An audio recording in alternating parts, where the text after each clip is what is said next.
mankind, and welcome to Wimplash, the horror movie podcast where each week two seasoned genre fanatics introduce their yellow-bellied best friend to the wonderful world of horror movies. I am one of said horror movie aficionados. My name is Zach, and with me, as ever, I am joined by your neighbour who insists on dressing like the Zodiac Killer. It's horror movie fanatic, John Grizzly. Good afternoon, good evening, and good night to all of you out there.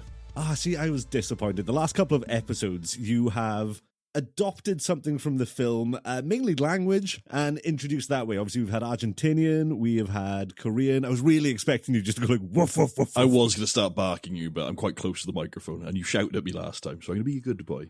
Oh, very good, very good. And that horrible little laugh that you hear is our very own furry little friend. That's horror movie wimp, Willy Webborn. Hello, everyone. How are you today? Yes.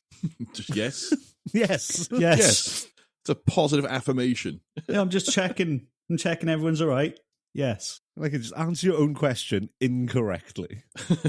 No one's okay. No one's okay. No one's okay. Not after this goddamn movie. But before we speak about tonight's feature presentation, Grizzly, will you let the new listeners at home know a little bit about what we do here at Wimplash? Well, here on the podcast, Wimplash, we like to subject our Mr. Willy Webborn over there to some creepy, spooky films. Some good, some bad, but picked by two experts, me and Zach. And we spin the movie. Is he strong? Well, let's find out. I am not strong at all.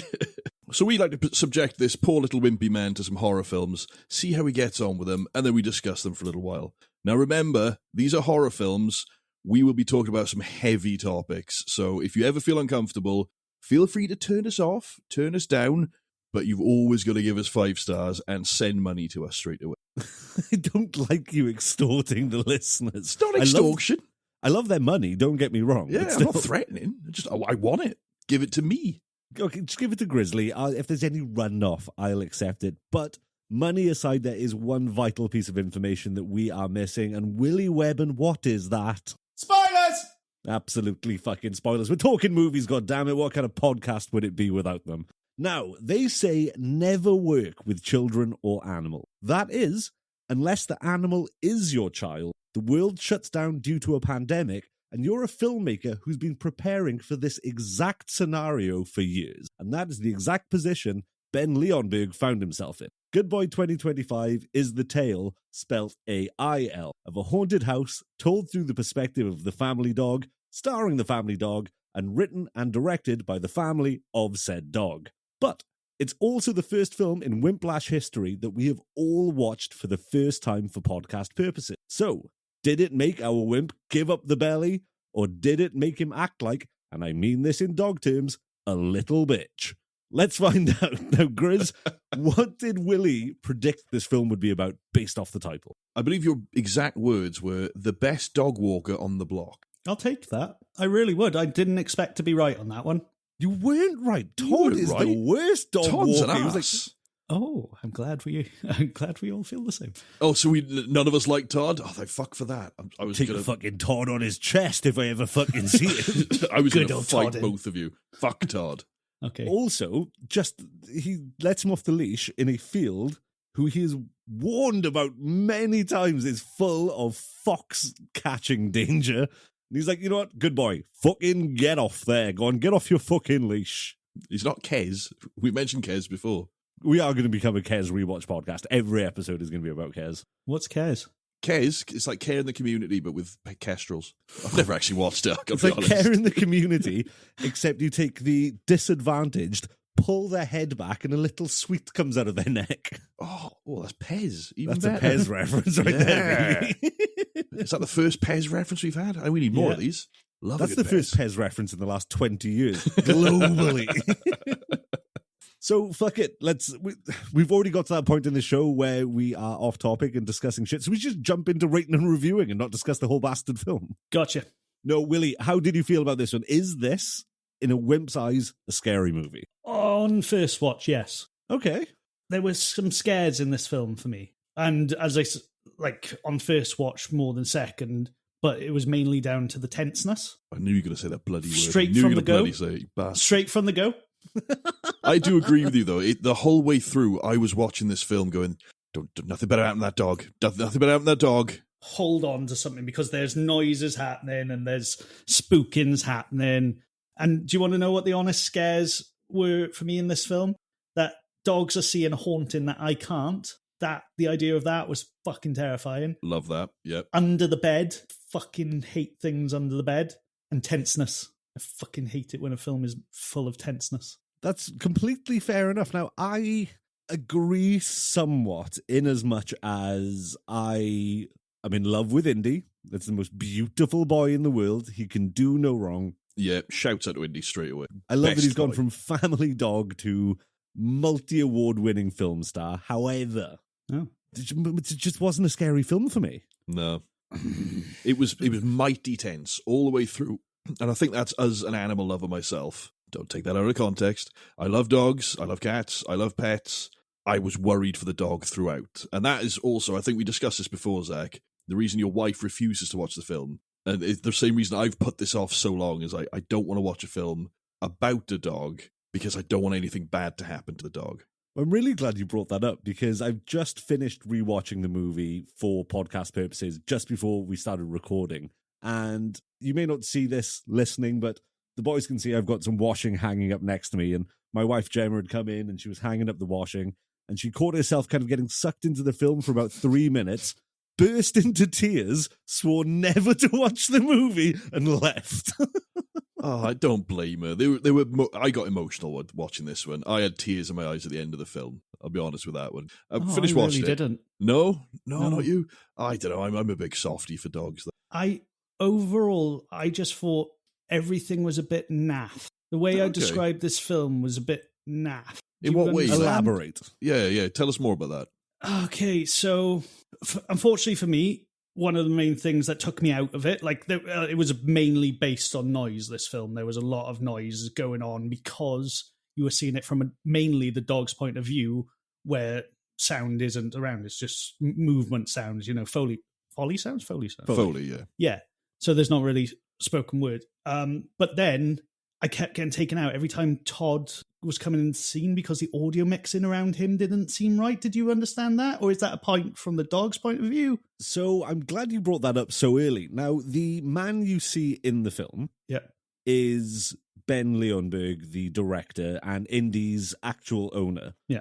So he is in all the scenes physically acting. However, he couldn't do lines because this film took 3 years. Yeah, to make 3 years. I did read 400 active shooting days over 3 years. They said they could capture at best about 8 to 10 seconds of usable footage per night. And that's because that house is their house. Ben Leonberg and his wife, Carrie Fisher, not that one, were the only people on set. And they were basically just making noises and trying to coax reactions out of Indy the dog because he's not a trained actor. Oh. So where you see, for example, the first time he sees Bandit's ghost and it walks in front of the frame and he looks and he jumps off the sofa and runs after. I watched a behind the scenes clip and Carrie is laying on the floor going, Indy, over here, Indy, trying to get his attention. And the moment he does, then bends the other side of the camera going, here boy, come on Indy. So they had to then employ voice actors to come in and ADR everything in the movie.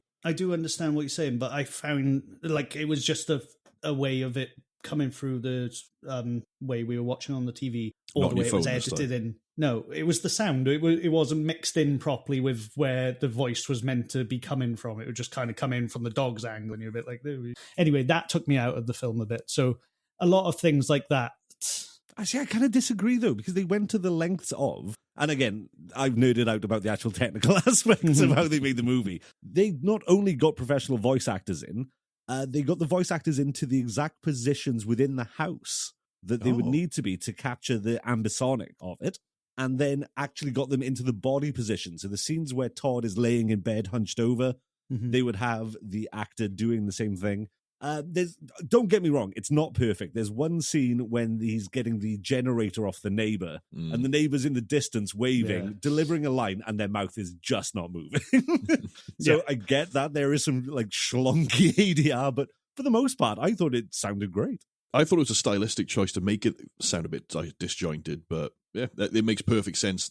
I did read, the same as you, done a lot more research than I have, that this took like 3-4 years to film. At first, when I first watched it, with no context going on, no research, I thought, this is up there. This is better than E-Buzz's performance. This is a hell of a dog performance. I thought it was great. But, yeah, if it's taken that long to get him to do it, all right, he's not a great actor. Good so I'm performance, glad though. again you brought up E-Buzz. Of course. The whole fucking idea for this movie came from Ben Leonberg watching Poltergeist. And the early scenes where E-Buzz is walking around the house kind of noticing shit's going on before the family pick up on it. Oh, it's Gave him the idea to like, right, let's do a haunted house movie from the perspective of the family dog.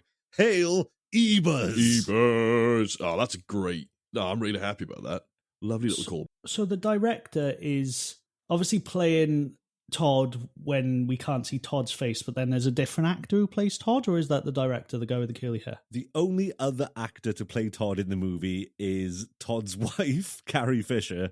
And you can tell it's only in 1 or 2 scenes. And if Todd looks like he has particularly skinny legs in certain shots, that's because it's Carrie. That was her sat on the end of the bed, all naked, scratching the dog's butt and head. That I can't speak to. I was assuming that was Ben, but we don't know. This puppy is the cutest fucking puppy. I've seen that opening footage of the puppy where it's just all it really floopy. Real footage, I think, from their like archive of when they had the Indy as a child, as a little baby puppy, A little pupper. Does a dog recognise itself as an actor? So in the press tour for this movie, the director has gone blue in the face, repeating over and over again, Indy does not know he's in a movie. He did take a shit on the red carpet, though. Did he? No, just made that up. I I should have kept that going. God damn it. Say, not only is he a great actor, he's fucking punk as well. If we ever get one, I'll bring an indie shit to the red carpet and drop one. Do you mean a dog or a red carpet? I was going to say, like, bring the do you mean? dog, all the dogs to the red carpet and bye. Are you going to be our dog and you're going to shit on the red carpet for? I am the goodest boy. You are the goodest boy. I'll give you that. You really are, to be fair. You are quite nice. Now, I've done extra research because I felt, I don't know if you felt the same, but given the lack of spoken narrative and human characters, I'm quite thin on notes for the actual story of the movie, but I am fucking dripping wet in dog facts, if you want any dog facts. This is actually a few things I did as well. I made some notes earlier today. But yeah, you go first. Let's hear some of yours. Okay, dogs have 3 eyelids. I did not know that one. Many owners, and I'm reading this from the Purina website, so you know it's true, many owners haven't heard of this interesting dog fact, but did you know that your 4-legged friend has 3 eyelids? The 3rd eyelid is sometimes called the haw, or the nictitating membrane, and sweeps back and forth across the surface of the eye to keep the eye protected and lubricated, like a good haw. What is wrong with dog naming conventions? Bitches, whores. HAW. Oh, okay, I'll give you that one. Like how Frank Reynolds would say haw. Whore! Whore! I'm just trying to piece this together in my head. Why are we talking? Dogs have 3 eyelids? Yeah, we know that now. I'm guessing per eye. I don't think they've got like 1, 2, and then just like there's a mystery haw somewhere on the dog. That A special void in the middle of the forehead which senses. Honestly, mystery haw wasn't something I was expecting to say today. So I'm quite happy with that. So let's talk scares then, Willie. They are thick and fast with the ghostly presences in this movie, but I personally only found one of them to be an effective jump scare. I only once myself got spooked during this film. So I want to go through a few of them with you and see if there was a different reaction as our wimp or with you, Grizzly, as a self-confessed dog lover. We won't ask more questions about Don't that. fucking take that out of context, you bastard. But yeah, I think I might know the one you mean. So I'm going to wait for Webbs to chime in. And I think I know the one you mean, that actually the one scare that got you. Okay, talk to me. What made you, what gave you tensionness? So in the first minute, you've got Todd slumped over, Indy's on the sofa in their little apartment. He looks over and he sees a ghost man in the corner of the room. And instantly from your face, I can tell you did not enjoy that. I don't like things in corners of rooms. Like, I'm not going to, like shadows in corners of rooms. That is never going to be a good place to look for me.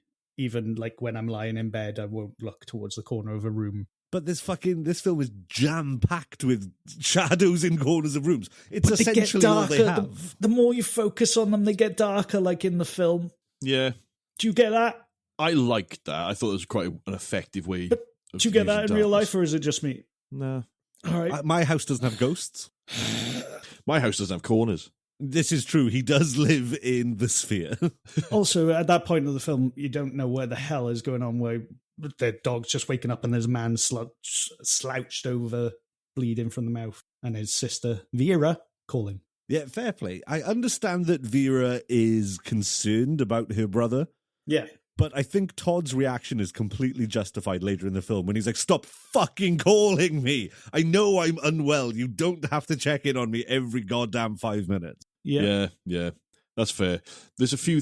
I know we've all said Todd's a dick. Like, I think we all agree there. We're not a fan of Todd. He has a few redeeming moments, and that's when I do agree with him. It's like, yeah, just leave me the fuck alone. But when he does it to Indy, though, fuck off, leave me alone. No. Yeah. No. Unforgivable. No. Not allowed. Bad. Right. So I want to ask this question because it's one that I highlighted bold for myself that I wanted to ask you to. So this film, are we looking at as a dog watching a film? Is this film what a dog would consider to be a horror film? Are we watching a dog? No. I don't think that's... No. I'm sorry. I was just blindsided by the stupidity of the question. Carry on. No. Are we just watching a dog lose its owner, which is a dog's version of a horror film? So, like, this is, imagine a dog's perspective of making a horror film. I'm going to lose my owner. That's the worst thing that can ever happen. Or are we literally watching a horror film about some sort of possession, haunting, killing because something weird happened to Gran? All right, and now I think your question's less stupid. So, yeah, I get what you mean now. Suck it! He's gone DX, for fuck's sake. Yes, I agree. Shit, we speak fluent, Willy. Oh, God. Have we synchronized how to deal with his nonsense now? I'm glad I got my point across. No, so you raise a really fucking good point. Personally, I think it is an allegory for illness. There isn't an actual haunting. It's just a dog's extra... They never specifically say. No. I guess it's alluded to that it's a cancer, but I think it's a dog's extra perceptiveness, perception maybe, and what we can't understand as a human being displayed for us to see. Yeah, and exactly, and that's, I know we're saying about Vera bugging her brother, but she is saying, she's pointed, like, Grizz, I believe you would be the same. You trust the dog's instincts. Like, dogs have an incredible sense of smell and heightened awareness. Like, if my dog was concerned about something and it was my dog, this is Todd's dog, I would listen to the fucking dog, and I would listen to my sister when she's being like, is the dog acting weird, and noticing, not just be naive, like, no, it's all right, and yeah. So you're equating women's feelings to that of dogs. So, I don't think I did that. Have we uncovered a new prejudice in him? Oh, no. Sorry. I didn't try to do that, women. You didn't try to do that, women? No, I'm addressing the women. I think we do have a mainly female audience as well, so please note, that was a joke. I just like making Willy, the nicest man in the world, seem like a bastard. It is funnier because you are just such a nice guy that making you out to be a complete fuckhead is just funnier to me. But you were going to say something then, Grizzly, before I jumped in and cast aspersions on our beautiful little boy. I can't remember what I was going to say. But no, actually, I do remember now. You said, I would trust the dog's instinct. Yes and no. It's a weird thing. Like, I also kind of understand that he could be misinterpreting what the dog's... Because obviously we're seeing this from a dog's perspective. All the shots are filmed low down from where the dog would be. But we don't really see it from Todd's perspective. So he might be kind of like, look, I'm ill. I've got this thing. Something's going on with him. Is it drug use? My wife suggests it might be. I kind of got cancer from that. Yeah, that's... Because they said rehab at one point, but he's going to a hospital. Well, they said relapse, which could be... was it? Yeah, it could be. That could be, you've kind of beaten the cancer, but it's come back. We remission, and then it's come back. But it could also be a relapse onto a drug issue he's got. Could be AIDS. We don't know. It's an affliction that's going to kill him. We know that much. Or is it the house is haunted? Well... Yeah, because Vera even says the house is fucking haunted. She says it to her brother at some point. And Grandad suggested that how many people die young over the years in this family house. Yet And they the all neighbour want to as live well there. points out, like, Yeah. you're brave moving Mr. back Downs. into that house. But I think those are all purposeful misdirects to make it seem more of a haunted house movie than it actually being like an allegory for the impending creeping death. And I love that they went away from the classic skeleton in a robe and more to just a gunk man. The Oh Gunk my Man. God. Yeah. Hail gunk man. Yes, hail Gunk Man, indeed. I enjoyed Gunk Man. The muddy boy here and there. I liked him at parts, but I found him, once again, the word is naff at other points when it was Todd being gunk man, when he's like crouched over in the bedroom and he's there. And yeah, parts of it were naff. I get But it. as Shadow Mudman, I found him scary in corners. That was good, yeah. Shadow Man in corners, just appearing for flashes and just Yeah. being like not quite in frame as well. I did quite like the use of empty space in this film, and like negative space is what it's called. And there was a lot of good camera work. I really enjoyed a lot of the shots. And Gunk Man, he's not going to make it into my kind of like cavalcade of horror icons, but I thought he was used quite effectively. I'll give him that. But is Gunk Man a figment of someone's imagination? You know when Gunk Man jumps off the top rope, like off the... What the hell in the cell? Oh my God, he's on the top turnbuckle. Send him all the way to hell. It's a slobber knocker.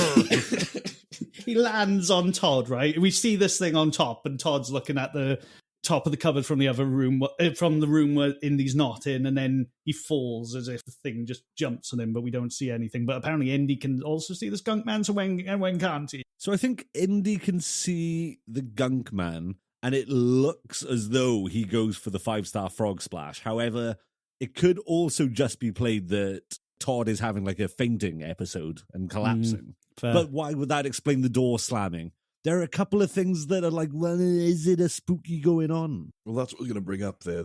There's definitely some parts like how do the walls move and the doors are open and not open for Indy to get in and out and stuff. So there seems to be a supernatural element to this house. So it's kind of ambiguous whether it is this allegory for a terminal illness, or if there is some spooky going on, or maybe a combination of both. I took it as Indy is seeing this because I've got in my notes here about dogs can smell lots of different illnesses. Is this him smelling like well, I've read it as cancers, but it's not definite. Is he smelling the cancer and that's what he's kind of sensing, and that's when he's seeing the shadows emerge? Because he sees it at one point when Todd's come back on his arm, when he's got the ivy dripping, the main light, sees something coming out of there. Is he smelling the cancer? And he's kind of witnessing this kind of the dark presence. Is that what Indy's seeing? Yeah, and that's the point where Todd pushes him asshole to Indy. It's at that point. Yeah. But that's what I mean. Like, Todd's misread that Indy can actually see something coming out of this and just pushed him away. But if that's the case, then why does Todd, in the middle of the night, decide to just go fucking Tony Collette on the basement door, just start smashing his fucking head into it? And also, why is it water in the night, but then blood in the morning? Yeah, that was confusing. I wasn't sure about that.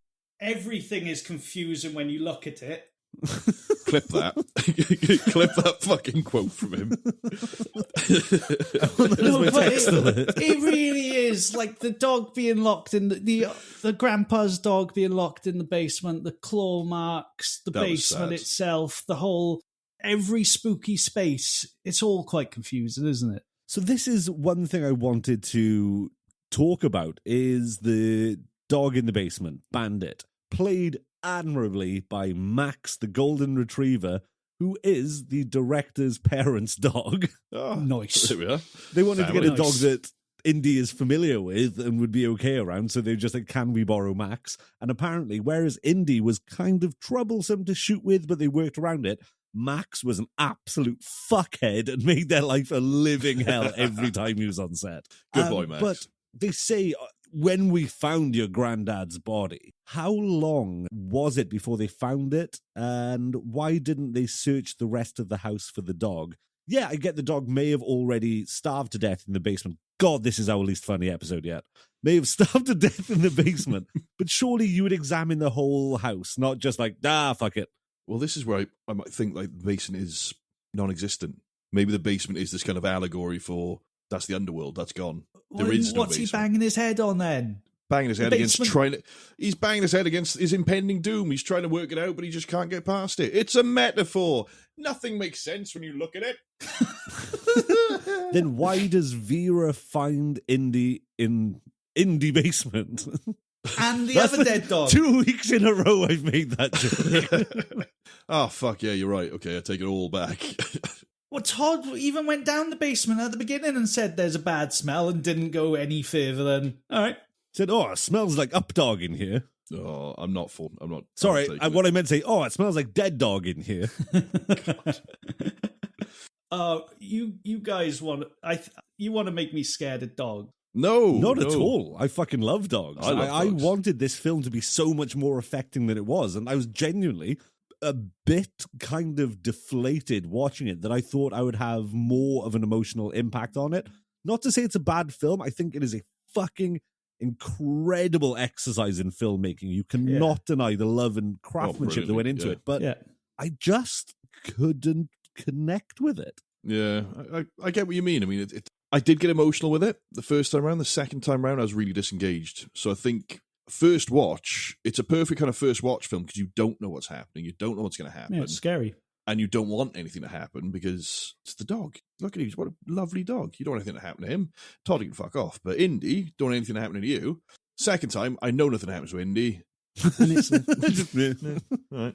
It loses quite a lot then when there's no... Yeah, it's a strange one, this. yeah, I'm pulling a face of I don't know, because it is a strange one. Talking about pulling faces, though, did you know, according to the Purina website, dogs have over 100 facial expressions. Understanding a dog can be made easier if you play closer. Let's try that again. Understanding a dog could be. None of this is getting edited out.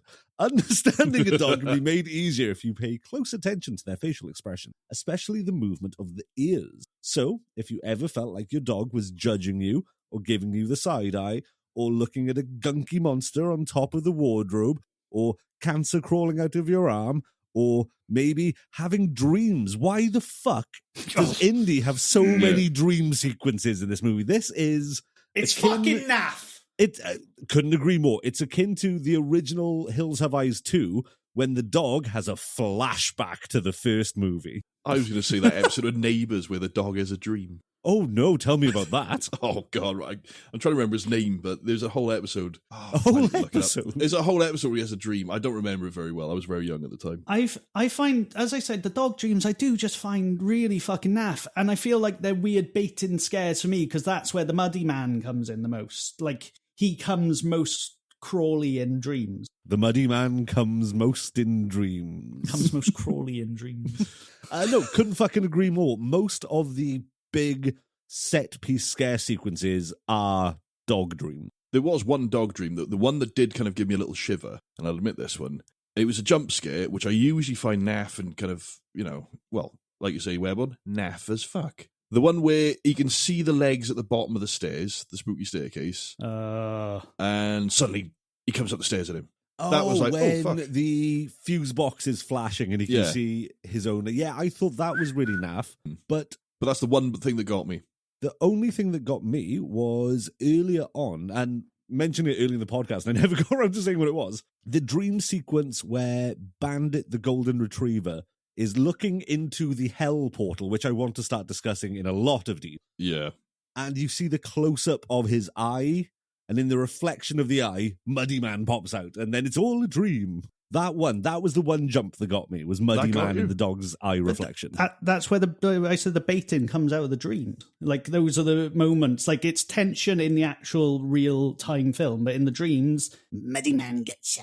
Muddy Man gets me in my dreams all the time. Speaking of dreams, actually, and houses, because this was filmed in the house that the owners lived in at the time. Lovely I had a house. fucking dream 2 nights ago, unrelated to the movie, where I was just going about my day and my wife was like, sale's gone through, we're moving into the new house. And I was like, right, fucking cool. Haven't told me about that, but I'm easy. Let's fucking go. And half the dream was just packing up and getting rid of a load of stuff. Second half of the dream, I visit this new fucking house, right? So it's a semi-detached house. There's no front door. You've got to go in through the side. Open the side door. It opens straight into the bathroom. Brilliant. I was like, great, love that. That's fucking weird. Open the door out of the bathroom. It goes straight into the world's smallest kitchen that didn't have an oven. I wasn't best impressed at this stage. I was like, right, this is going to make making dinner a bit awkward. And Jen was like, don't worry about it. You haven't seen the piece de resistance. Open the living room, and it was just a big empty room with a toilet in the middle. She looked me dead in the eyes and said as enthusiastically as she could, living room toilet. And then I woke up. Oh, you know what? I agree with her. I agree with Dream Jam. Brilliant. Yeah, living room toilet. Honestly, yeah, the idea of being able to kill one out while watching a boring dog movie sounds fucking fascinating. Just to add to that, I did have a look at houses when I was first buying my house fucking years back. There was one I looked at where you could get to the garden only through a door that was just above the bath. It's the only way to get at the back. Was it a high drop into the garden then, or was it like a low bath? It was on a hill, so like the garden is above the house. So like the basement is the... Okay. But for some reason they'd moved the bathroom to where the kitchen used to be, I assume. But yeah, somehow there was like a little, instead of having steps there, you'd have to step over or in and then out of the bath to get through the back door. And you didn't buy this house? I was considering it. I was... When we were looking at buying houses, the one that I wanted to move into, and I was told I was not allowed, there was only one reason I wanted to move into, and it's because the entire bathroom was lined in pop art Beano wallpaper. Nice. Like Andy Sold. Warhol print Bash Street Kids wallpaper all over the bathroom. And unfortunately, Jen was having none of that. Oh, party pooper. Talking about giant drops into gardens, though, Indie. Yeah. Boom, like that. Just like Eric Clapton's Boy, right out the window. Oh, fuck it. Oh, fuck me. Well Another done. one from the top rope.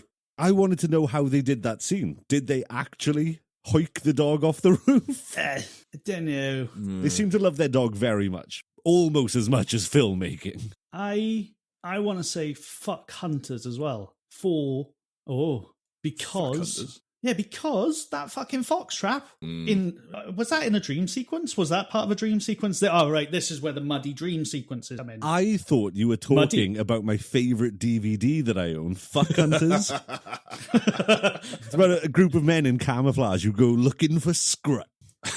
What, like Mr. Gilly Neighbour Man? Mr. Gilly's flesh python. Grizzly, please change the topic of conversation. I'm going to take this completely different direction. I want to talk about Mike Flanagan very briefly. Who's that? Mike Flanagan is the most important voice in horror working today, in my opinion. I'm sorry, okay? You fucking will be when I subject you to some Mike Flanagan movies. This is research that I'm learning. He has, I don't know if it's a trope or something, but there's always a cat getting hurt or injured or killed. Yeah, Cat Hammer. Yeah, Cat Hammer 2. Cat Hammer 3. Yeah. The cattening. Lawnmower Cats.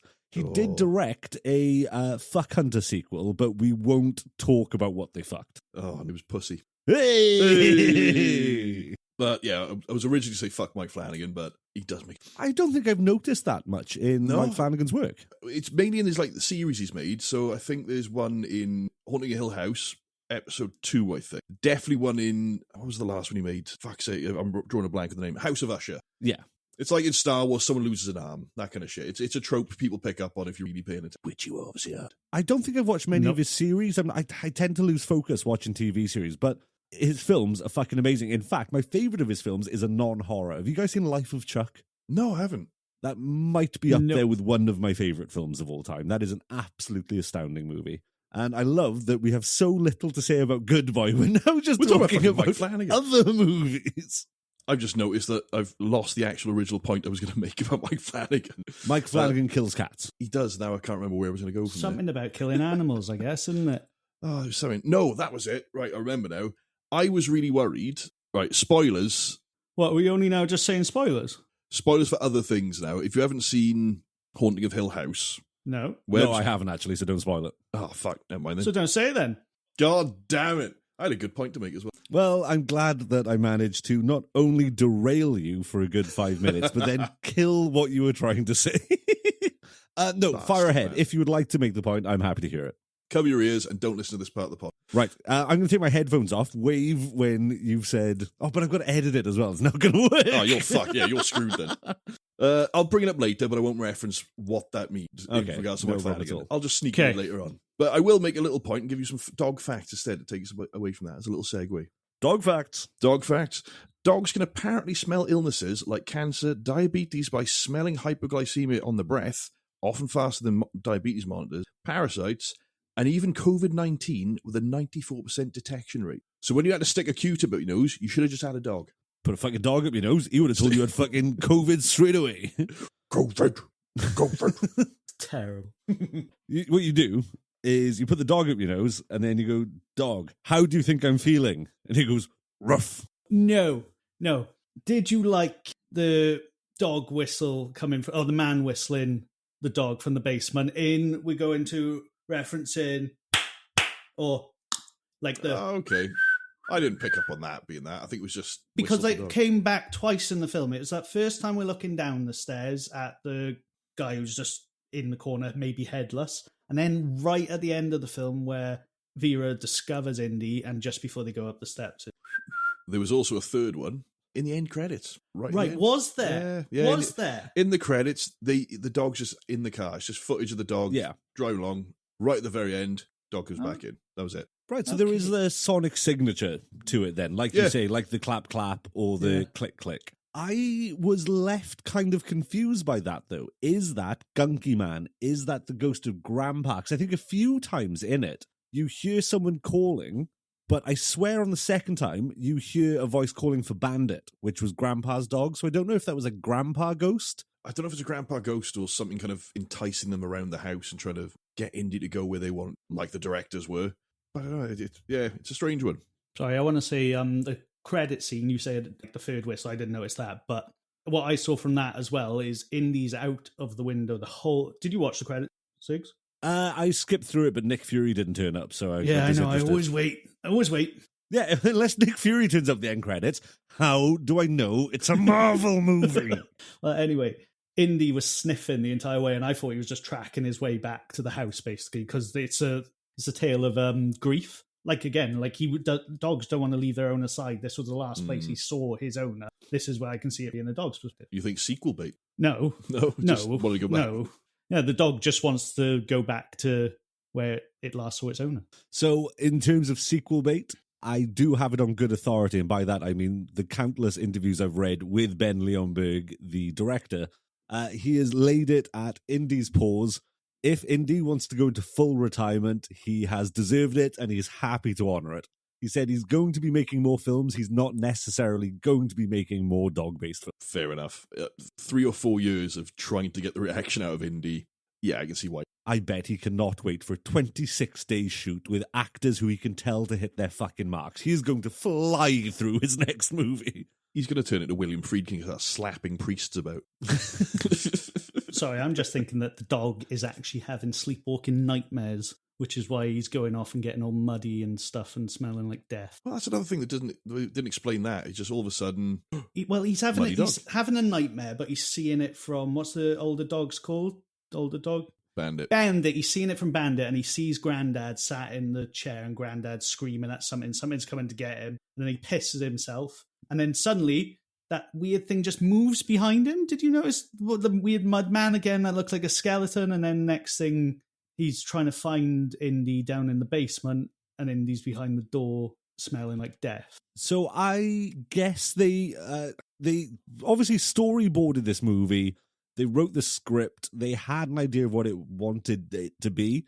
But again, having your protagonist be a untrained creature who you can't verbalize what you want from them, I can imagine they had to make concessions and changes on the fly just to be able to complete the movie. So maybe there was something in there that they wanted to do that would explain that better.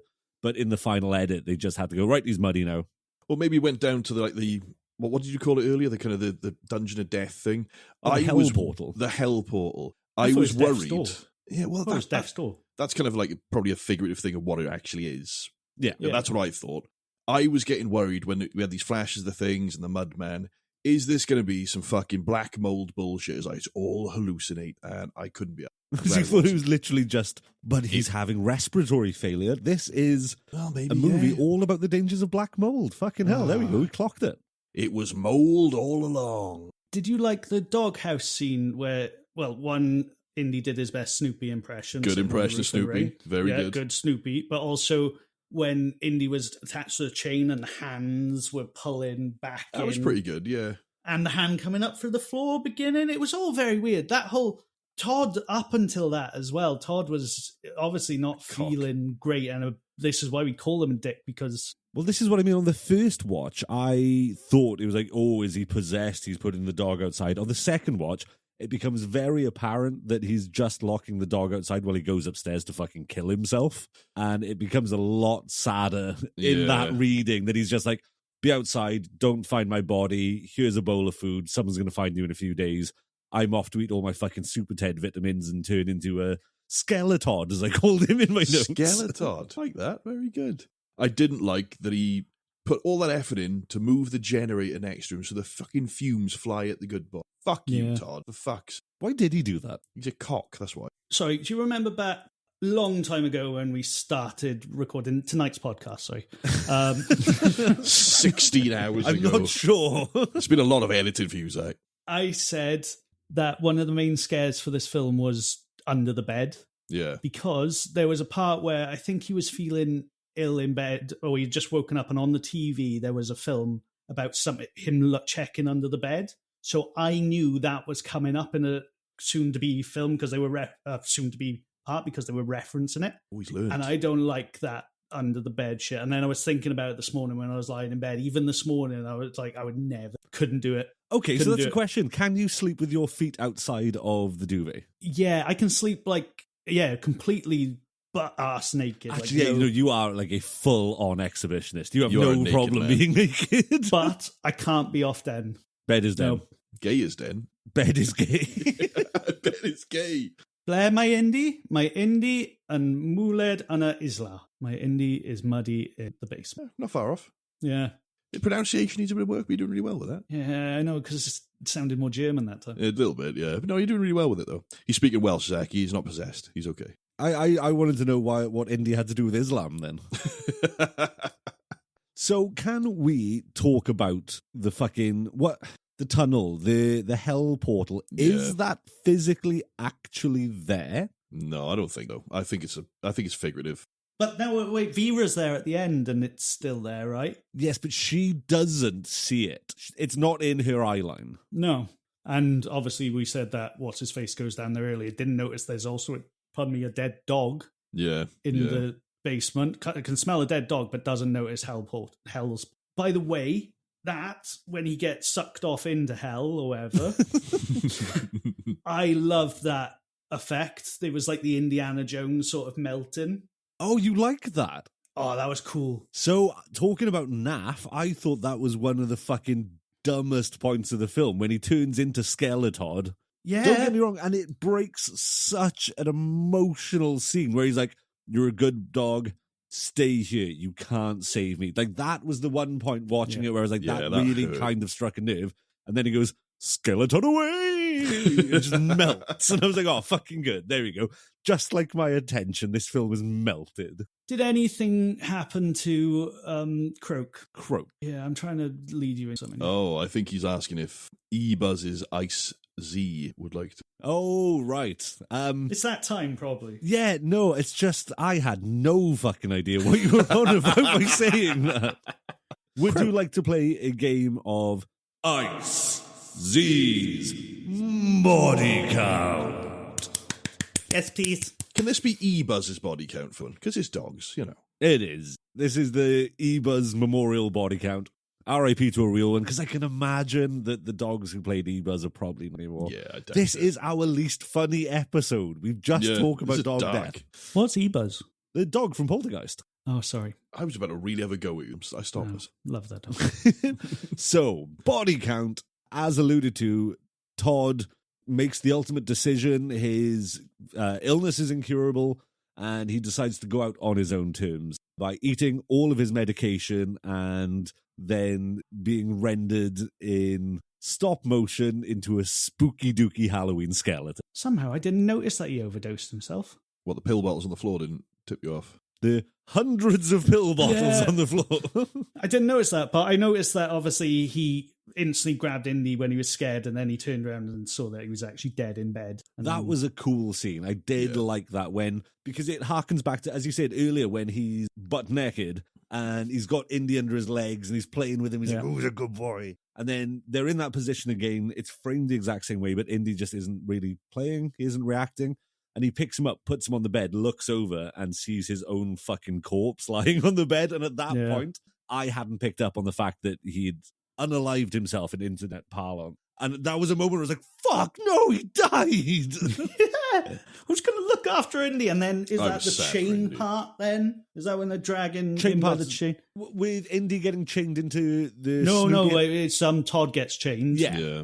Indy getting chained. It was shortly beforehand, because Indy's locked outside while Todd... We've already said we're talking about difficult subject matter when Todd kills himself. Yeah. I feel awkward talking about this kind of stuff. It's an awkward conversation. It's dark. Yeah, but we were talking about a man who was very terminally ill, and this is awkward. We did a whole fucking episode on Terrifier. I don't know why I'm struggling with this. It's because his dog's involved. It's sadder. Terrifier. Oh, now that's a film I could get behind. Bark Honourable mentions in the body count, though. We do have Grumpy Grandad and Bandit. Yeah. Neither die on screen, but both are prominently dead figures in the movie. Is that not the point where Grandad dies on screen where he's in the chair? No, I guess. Because he's been dead. How would Todd have inherited the house if Grandad was still alive? Think Dreams. Before you speak. Dreams. Dreams. Speaking of dreams, just bad CGI Fox. That was almost Birdemic level. I just want to bring that up. Googly little eyes. Just a little... Woo. Yes, and, which is improv. Great improv. Earlier, when they meet the Zodiac Killer in the woods, and Indy looks in the big tree trunk, the hollowed tree trunk, and there are, again, eyes looking out at him from there. Yeah. Never explored. What was that about? Probably a fox. Don't know. When Indy does escape as well, this is why I was going back to earlier saying, fuck hunters, man. That trap the fox trap that he gets caught in, that is a bastard. That's a nasty one. Hunters are cunters. Absolutely. And it's not only that, and I couldn't agree more, fox hunting is fucking reprehensible. Yeah, fuck. But what is more reprehensible is the fucking fully loaded AK-47 of a Chekhov's gun that these fox traps are in this movie. There's every time the hunter is on screen, he goes, don't go over there to that section where I have put fox traps that your dog could get stuck in because he looks fox-like, and foxes are like dogs in the traps over there. Subtle hint would go a lot further than, oh, it's dangerous over there for dogs. It bloody stinks of America, though, doesn't it? Like all the taxidermy as well. I know when Grandad's doing his will video. Did you like that? That's my best line in the whole fucking movie. Bastard. I leave all of the taxidermy to my daughter, the vegan. Owned that lib. Take that, wokerati. And Todd, you get the curse, you prick. Todd, this is what annoyed me. He's got this kind of rugged individualism. Like, I don't need anyone else. I'm going to just go out there, do my own thing. It's like, yeah, but don't be a cunt about it. And he was a cunt quite a lot. To the dog, of all things. To the death. Yeah, to the death, yeah. Oh. Yeah, in fact, it's only after he dies, like, sorry, bud. My bad. So, obviously, the body count was quite low, which leaves a bit of time for another game. Now, I know before I said we would do 7 Steps to Swansea, but I've not prepared anything, so don't worry, Willie. I didn't we catch are going anything. to play an old classic, Budget and Box Office. So, who would like to go first, guessing the budget for Good Boy 2025? I can't take part. You can't. You can't? No. Oh, have you looked it up? This one interested me too much. I'm sorry. Oh, okay. I'll go for it then. It's a COVID production, wasn't it? And over how many years and when did they get released? Oh, okay, yeah. That muddies the waters a bit. Yeah. I'll take that. $500,000. Gary Barlow. $500,000 budget. $500,000. Okay, and how much do you think it grossed? I don't think this was a huge success. And considering, I was going to play my game earlier of how many production companies, but I'm pretty sure both of you have guessed it already. Yeah. Oh, no? Okay, we'll play that in a minute then. I'm going to say $1.5 million. You could not be more wrong on both fronts. Okay. Yeah. 70,000 budget. Yeah. Okay, wow. 8.7 million gross box office. This guy banked. This guy Wow. fucking banked. He made his nut. And reading Fucking into right. it, Okay.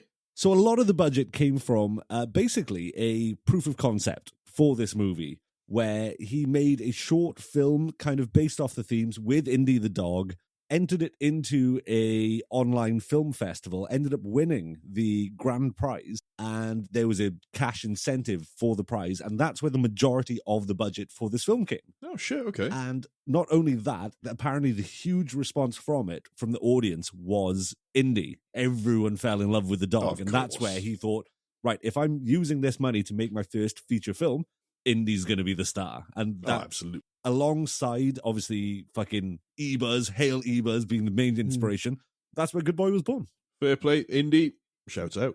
Fucking loved you. What a cute dog. What a What lovely a animal. fucking gorgeous dog. So, do either of you know the breed that Indy is? I want to say it's a red fox something. It is a Nova Scotia duck tolling retriever. That's it. Glorious. Yeah, I knew it was like a Glorious. Canadian dog, yeah. I've never seen them before in my life, but what a fucking beautiful animal. That little strip down the front of his face. Honestly, I would lie on a train track for this dog. I melted into his eyes every time he was sad. What a Melt into beautiful a dog. skeleton just to be his friend. You said that this dog won a lot of awards. Did he win a lot of bonies? Is there a sound, a tumbleweed mix, and can I drop that into the episode? So, talk us through the joke. Bonies, is that a pun on Tony's? Yeah. Yeah, that's a theatre award. There you Yep. go. Okay, so this is a movie. Yep. So the joke didn't Awards. land was the word I was looking for. No, good effort, Beverly. No, you won me back Go on, around. go on.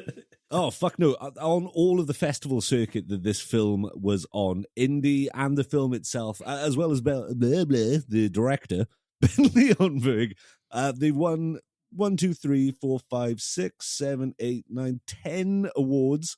I'm not going to list them all. And they also received 1, 2, 3, 4, 5, 6, 7, 8, 9, 10 other nominations. Wow. So this was genuinely, because I think before it, he was a film professor. And I think this has just exploded him into the limelight of, this is a fucking director to watch. Yeah, fair play. Like I said, the film composition, the lighting, all of it looked great. I really enjoyed it. Wonky CG, but for 70 fucking K, holy shit. Yeah, I bet they made that house really fucking nice with 8.7 million. Jesus Christ. It's stunning already. Like, even though I wouldn't want one with a basement like that. No, thank you. No, thank Not you, with a sirree. portal to fucking hell in there. Or black mold. See? And it's one of those American houses, so termites. Crawl spaces. Ghost dogs. Would you like to play your game with us before we jump into Wimplash Bingo? Yeah, let's do the quick game then.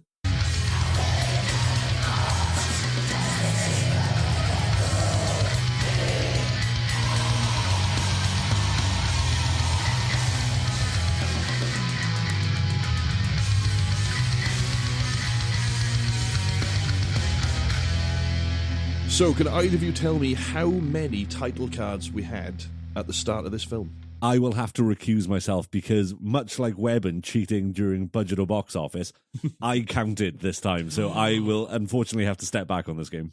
I can't really blame you, but Webbs, how many do you think there were? I have no two. I have no idea two. You have no two. You have no two. I meant to say idea in that, and I just said I have no two. You are right. It was two. Just two. Yeah. it was That's very free in the few. room, baby! Yeah, you are fucking killing this You're game, on to be fire. fair. I'm Well really done. proud of you. Sorry, I'm wearing. This is what happens when I'm top. Like no sleeves again. Oh, he can move. He's aerodynamic. Smell again though. It was scary. It But was scary. That's a callback to us playing games on Tuesday, which I'll be releasing some footage of here and there. Speaking of which, I also had a dream of Oh. the morning after. I fell back asleep at like 6 a.m. and I was being followed by 3 very large snakes. Like I was like looking behind me, and they're coming 3 large snakes. I think one had someone, but it was like, didn't like that. That was Had a bad someone as in- nightmare. It had a girlfriend with it.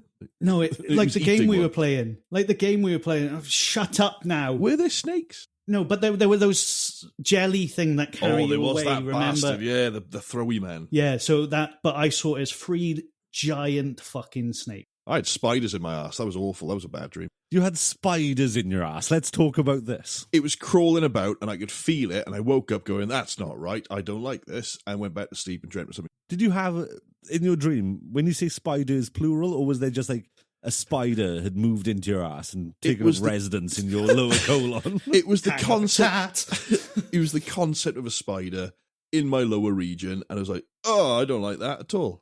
And that's all I can say of it. It was just it was a sensation of a dream. I didn't like it at all. Spiders in like my ass. Spiders in my ass. I thought I condensed it to a more comedic sounding horrible film. It's a good album name. Yeah, honestly, I'm oddly aroused. Dog fact, sweating is normal for dogs. So much like you, Willy, who kick up a fear reaction musk whenever you're scared. Honestly, yeah, it's real. Is that one of Elon's kids? Fear reaction musk. Yeah, I wouldn't be surprised if he's named it. According to the official Purina website, sweating is normal for dogs too. However, they don't sweat in the same way that we humans do. Dogs will cool themselves down partly by panting and sweating through their paw pads. There, you got it. I was pointing at my paw pads. Yeah, I could see them. I could see. Oh, you and your paws. You love them. That sounds like pub quiz knowledge, that one. Yep, that's a good one. That is quite Where good do pub quiz. dogs sweat from? He paws and he mouth. No, that's cool. I'm not sweating. Oh, God, this has been our most unfocused episode. This is chaos. Do us a favour, mate. Tell them about that show we do in the show, the bingo one. Should we do a bingo? Should we do a bingo? Let's do a bingo. You know, I was worried that we were going to do an episode longer than the movie. I don't think that's going to be a concern. Yeah, it's quite hard. It was like, yeah. There's not really too much to say about this one, Yeah. but what we can say is what we call Wimplash Bingo. The music goes here. Wimplash Bingo. Welcome to Wimplash Bingo. It's a little silly game that we play towards the end of the episode. Now, we as horror movie fans and Willy have noticed tropes throughout our exploration of the horror genre. We have listed them. We will read them out one by one. If any of us have noticed them in the movie, we'll take a brief pause to discuss that. The first and most important of our bingo calls, a woman not touching the ground. No, none at all in this Not one. many women's in this one. Vera was firmly planted on terra firma the whole time. Not many extras in this one, eh? It was a COVID film. Not many Yeah, anything in but this film. was there 3 actors, 3 physical the doctor? actors. The doctor? Yeah, Doctor. Oh, okay, unless the doctor was played by... I think the Doctor may have been played by Carrie and voiced by someone else. So I believe there's 3 physical actors and 3 additional voice actors, possibly. And 2 And dog they- actors. Yeah, as far as I could tell, all women were firmly Did Mudman planted. ever fly? Mudman, we've referred to as Mudman, but indeterminate sexual gender. Yeah, true. Demon bitch. Sorry. In dog terms. In dog Dog terms, terms, we can say dog it this terms. episode. Okay, moving on. A spooky staircase. Yeah. Down to the up, basement. Down all ways. Yeah, this film was absolutely fucking dripping in spooky staircases. The one that got me was when Bandit went upstairs and Indy's looking up the stairs and you know he's going to run up into it. But I thought that was a different upstairs scare. It doesn't have to be downstairs. A new direction. Yeah, I'd never seen that, but because normally it's going down is scary. He's never had an upstairs scare. A bad time for a bath. I wouldn't say it's a bad time, but he did have a bath. Oh, actually, he had a bad time in the bath, didn't he? It was a terrible time for a bath. He got clean and then just got an entire lungful of blood spat on his head. Yeah, that is true. But it was the right time to give him a bath. He just turned sour. You don't want the smell of death in your bed. That's a really good point to bring up because he does say the line of dialogue is, "Oh man, you smell like death." And it's the same mud that we see the Mudman caked in the whole time. So I thought that was a nice little nod to the Mudman being, A Mud? presence, I guess. Yeah. is it an actual thing? Yeah. Is it tangible? Don't know. Mudman. Oh, Mudman, a hospital for sad people. No. It was a sad time in a hospital. Correct. It follows rules. If you're sad in a hospital, it doesn't necessarily make it a hospital for sad people. It's a hospital for all people, not just the sad people. Absolutely. A gunky mum. No. Mum didn't exist. Mum didn't exist. No. Mum never existed in this. Not a single mention of a mum. That's breaking convention for pretty much every film we've had so far. Was it? Maybe in the sister brother talk she might have mentioned mum once. She's not referred to as a mum. However, the granddad mentions his daughter, so he does mention a mum. Yeah, okay. A vegan mum, A vegan mum. Vegans, particularly dry people, so make with that what you will. I thought the taxidermy was for his granddaughter, for Vera. No, he says daughter. He does say daughter. Oh, I and thought then his that was going to grandson Vera. Todd. Yeah. Yeah, so Vera got fuck all. Fuck you, Vera. Yeah, it's because all she does is fucking nag people on the phone. Oh, you're dying. Let me talk to you. What are you doing, granddad? I might not ever see you again. Stop being ill. I'm pretty sure we can speed run the rest of these. We've got a series of bastardly men. Just Todd. And his granddad. Granddad is a bit of a bastard too. Yeah, okay. I'll take a series of bastardly men for Todd and Granddad. Yeah. And the fox hunter as well. Oh, yeah. Yeah, no, we got a series. Yeah, okay. Yeah, it's a Every series. man in this film is a bastard. Is 3 a series? Yeah, it's fine. Todd isn't an intentional bastard, but he's quite... He's pretty bastard. Again, you're right. the fucking generator right next to the kennel. Prick. What's wrong with you? actually, no, he's bad. Yep, carry on. Someone getting slip-knotted. No slipknot in this one. No. And Willy, what is a slip-knotting? What? it's when something gets... Push your fingers into my... It's when you put your fingers into someone's eyes spread. Doesn't necessarily have to spread. Not either. necessarily, but... No, I've seen too many horror films recently. That's always what happens at that point. It's generally. a pushing of fingers into eyes. Yeah, sorry, ignore me. Someone getting their head keithed in. No, he does bash his head against the basement door, but it's not not a keithed in. keith. You don't get No. keithed. No keithing. It's quite tame. And Willy, what is a keithing? We reference the film Barbarian, where is it protagonist? No, No, he's not. he He's wasn't not protagonist. No. No, he could have been. It could have gone that way. Red herring. It could have been a romantic lead. yeah, maybe, yeah. He met a woman who smashed his Keefin head in to the wall till it no longer existed. Beautiful, succinct, I love it. A teacher giving a lesson that is just the themes of the movie. No. No teachers. The closest to this is probably all the old films he puts on with like little allusions to what's going to happen, but that's not a teacher in a classroom. So I like that they use all of the old movies, they use snippets of conversation in the background and like observed text messages to fill enough information in the story for you to keep the narrative going. I thought that was really clever. My favorite one being on the TV as Todd passes away, the film he's watching says the end and credits come up and you see a reflection of a candle in the TV screen go out. Okay, nice. And I thought that was a nice little touch to show that he's passed away. Sorry, going on that though, there was a scene before that where he was crying on the end. You could see his reflection, and I thought that was naff. Yeah?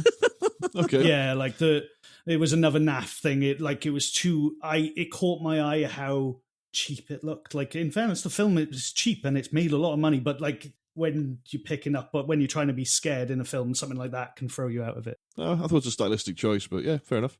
You do Naff. get the talking about like themes and lessons. The back in cave times, dogs were the friends of men and protected them from unseen forces. That was like the most on the nose, the most close to a teacher giving a lesson that is the themes of the movie, in my opinion. And the teacher being the TV, don't look under the bed. I learned that lesson. And of course, speaking of being on the nose, dogs have olfactory senses of over 3 million, whereas humans have about 1 to 5. And did you know that, like human fingerprints, all dog noses are different? Fuck! Again, I'm not editing that. Oh, nose never is an indifference. And lastly, in our Wimplash bingo pull, we have the newbie, the new kid on the block. We have Pum. So a pum is where a car comes driving along and hits a person. Pum. And they go pum, Pum. pum. Pum. And sadly, this film is Sans Pum. Dim Pum. Dim Pum. And that is Wimplash Bingo. So, do we have anything else we want to say about this movie before jumping into rating, reviewing, and finding out what we're going to watch next week? Indy, you're a good boy. We love you. Indy, enjoy your retirement, you beautiful, beautiful legend. I only hope that I one day have a dog even half as beautiful as you. And on that note, let's fucking rate and review this movie. So, as we do every week, we rate it on two factors, scariness and overall movie enjoyment. We rate both out of 10. We go Willy, Grizzly, then me. The floor is open to you, boys. Hit me with your numbers. Hello. So, this one's hard on the scare meter because I was heavily... Pregnant. So massively bulging.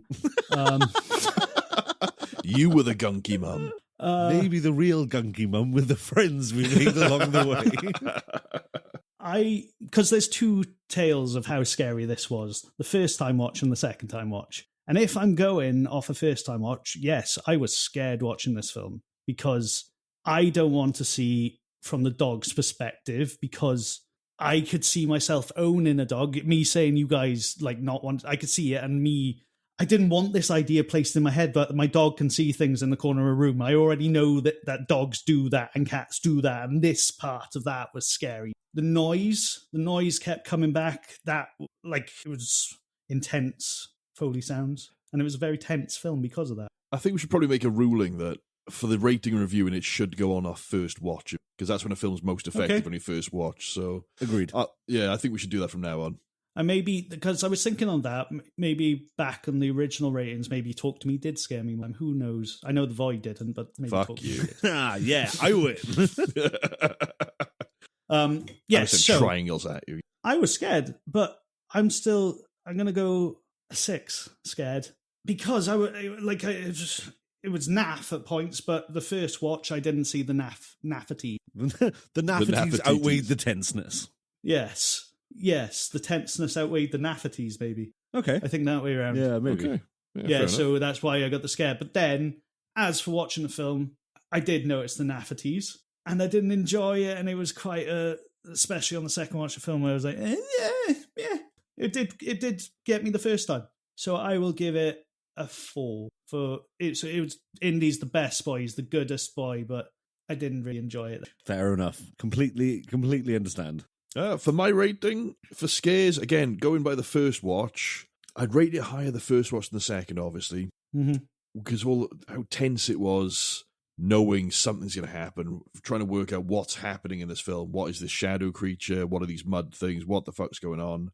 So yeah, for the first watch, I was anxious for the dog, but I wouldn't say I was scared of the film. So it's going to have a low rating for scares. I'll give it a 3. But for enjoyment, there were a lot of naff bits, but there was a lot to enjoy about this film. And I think, especially now knowing the budget, but I'll leave that out of my rating because I didn't know that at the time.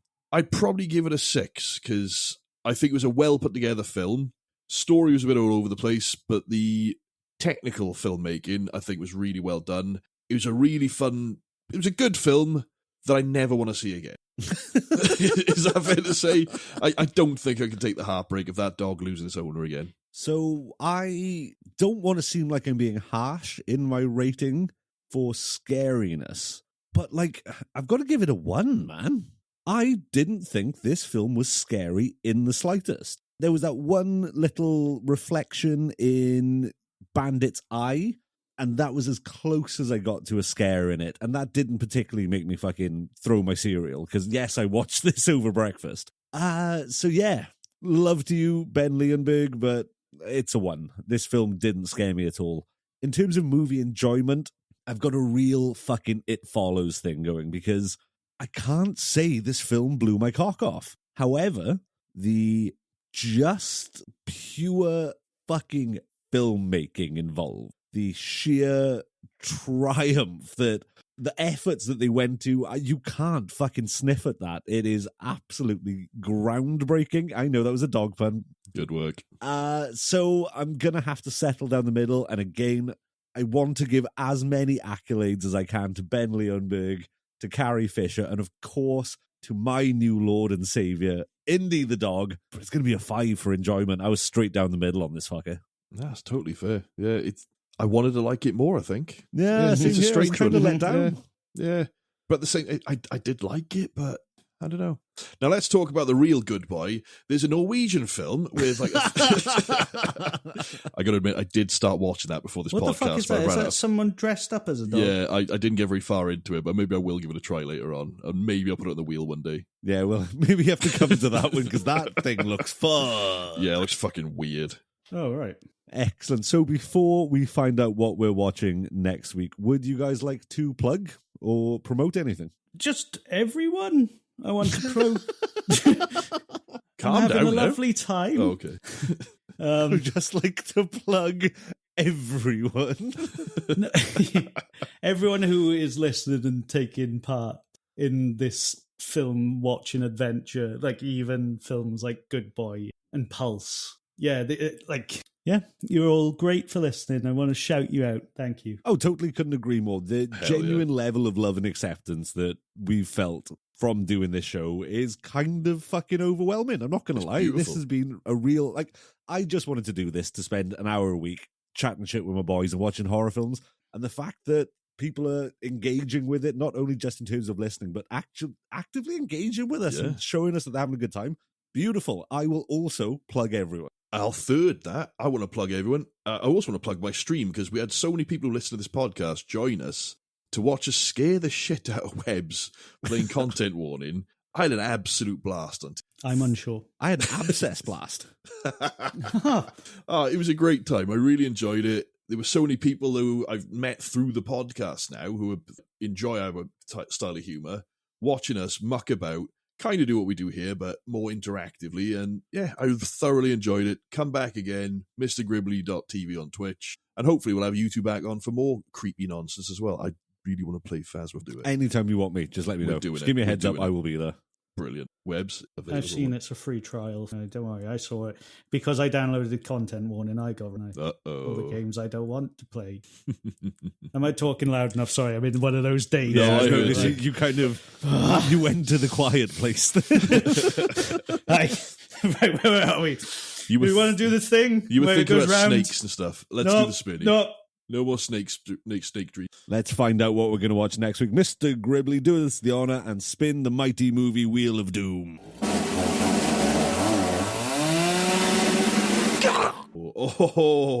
So it's going to be 3 Zach films in a row then. We have got Night Swim. It finally fucking happened. I put this on the wheel on the first batch of movies. And again, I don't know. I think this might be another one that we all go into for the first time. I've gone tense. Yeah, I haven't seen it. This Oh, beautiful. A double first timer for all 3. A double first timer. What a day to be had. You were just sweetness and light, aren't you? William H. Macy, based off the title Night Swim, what do you think this movie is about? A deep dark lake. A deep dark lake. Okay, I've got it written down. A deep dark lake. Oh! It's a deep dark lake. Oh, a deep dark lake. There we go. It's written down. It's in stone now. It'll be on your grave. Wow, you had a real reaction to that one. I wasn't expecting that. Yeah. Dark water, not nice, I don't think. Dark water, not nice. No, it's too late. I've already got it written down. A deep dark lake. No, we're going to take your first answer. A deep dark lake. Yeah, but just... Remember Possessed Shin? That was the first answer you had. This is true. And that was The Exorcist. Well done, gentlemen. We got through it. I genuinely had a lot of trepidation going into this episode because I felt like we may not have enough to talk about. And yes, I would say about 50% of the content of this episode is actually discussing the movie, and the rest is random waffle. But I'm pretty sure that's what people tune in for. Yeah, pretty much. Just the bollocks we talk. We do it well. You're a good dog. Boy, good dog. You can't save me. You gotta stay here.